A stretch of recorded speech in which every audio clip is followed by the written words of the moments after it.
आजच्या घडामोडी झालेल्या आहेत ते दादा आपल्यापर्यंत सांगण्यासाठी येत आहेत. तरी कृपया आपण आता पुन्हा एकदा शांतता बाळगा, खाली बसा, जिथं जागा मिळेल तिथे बसा. कुणाला झाडांच्या सावलीत बसायचं असेल तर तिथे बसा. कारण आपल्याला दादाला पाहणं महत्वाचं नाही, दादांच्या सभेसाठी हजर राहणं महत्वाचं आहे. त्यामुळे मी तुम्हाला वारंवार विनंती करतो आणि मीडियावाल्यांना सुद्धा, छत्रपती शिवाजी महाराज की, छत्रपती शिवाजी महाराज की,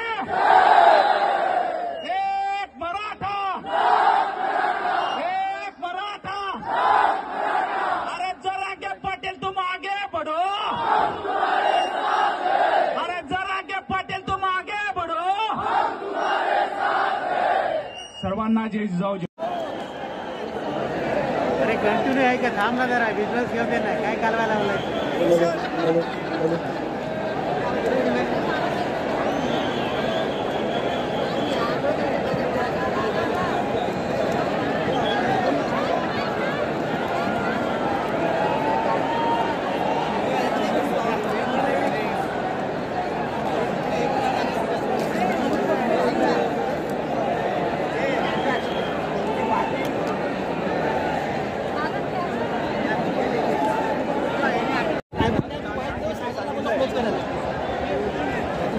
येतोय काय सर?